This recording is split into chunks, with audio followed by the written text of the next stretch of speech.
A.K. Bhattacharya of Business Standard also joins us now. AKV, thanks for joining. What construction have you placed on the events of the last, say, 60 to 90 minutes? Do you think we are going to have a UPA minus DMK by the end of the week? Well, I think the government is not entirely unsafe. Let me put it this way.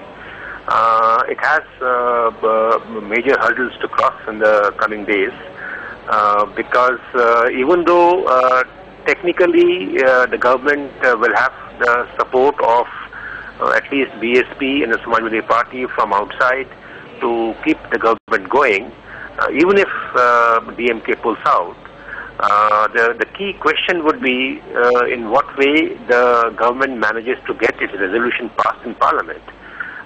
So the government, point number one, becomes more vulnerable to pressures from its allies and those that support the government from outside.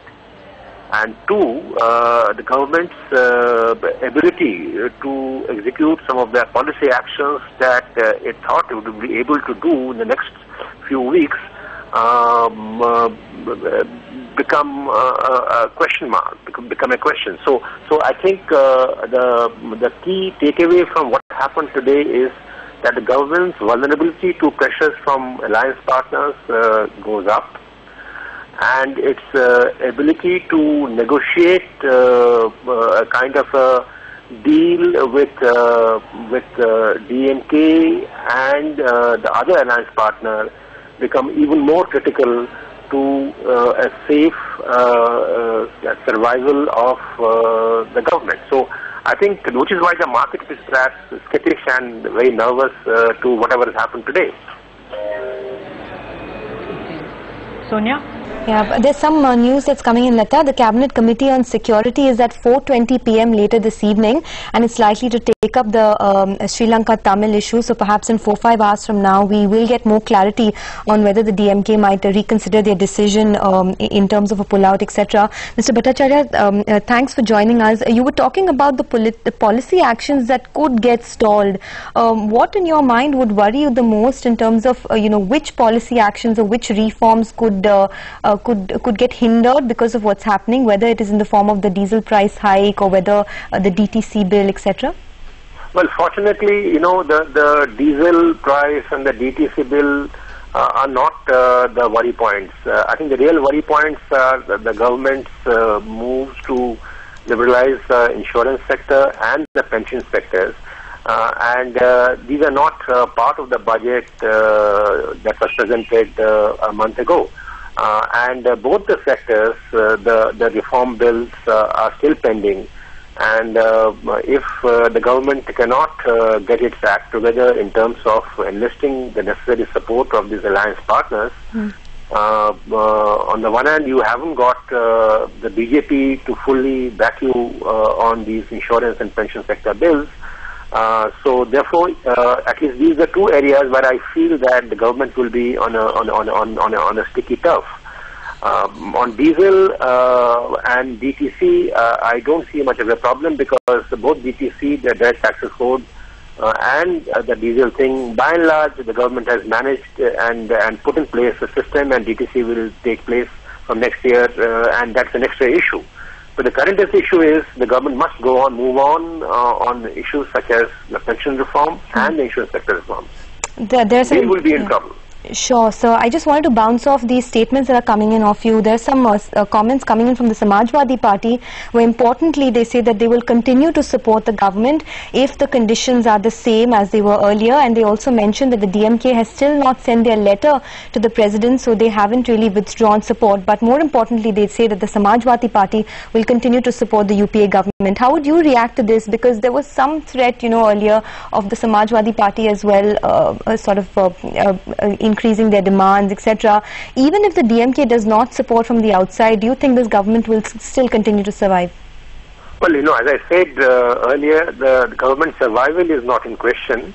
And Samajwadi Party's letter of support to the government on earlier terms should be welcomed by the Congress party managers.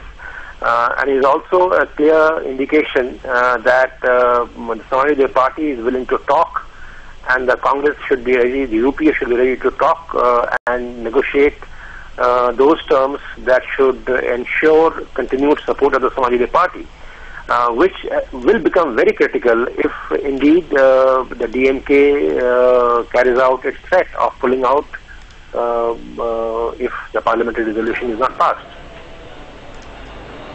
Okay, actually, Mr. Bhattacharya, we are getting some statements both from Congress sources and from the BJP which are quite opposing to one another. Sources from the Congress have told CNBC TV 18, this is our executive editor Shireen Bhan reporting, saying that informal consultations with opposition parties are on, that is Congress sources saying. They are working on a resolution. They are confident the DMK will reconsider support, and they are hopeful of a solution within the next 24 hours. And quite contrary to that, the BJP stand on the resolution. Again, source-based information. The BJP is not in favor of a country-specific resolution. The language of the resolution should avoid words like genocide. Instead, human rights violation is acceptable to the party. So it does look like initial statements from the BJP are opposing any resolution which the Congress may perhaps try to introduce in Parliament. Both these statements read together make the DMK's position a little difficult if it is entirely hinged on the Parliament unanimously passing any resolution condemning the actions or sympathizing with the plight of the Tamils in Sri Lanka. In this context, therefore, the Samajwadi Party's statement continuing the support to the government definitely assumes importance. That seems to be the way the stakes are at this point in time.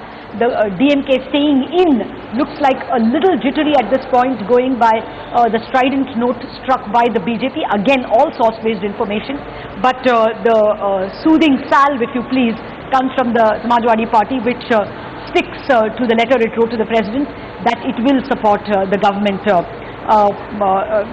Bhattacharya, would you therefore say that what we will have is something like a lame duck government from here on?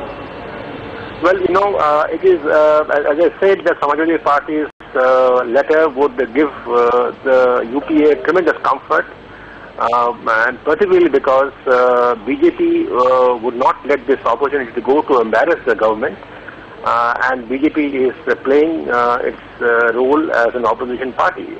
So it is incumbent on the government, on the UPA to work out a solution from this crisis, and I don't rule out the possibility of further negotiations with DMK, and DMK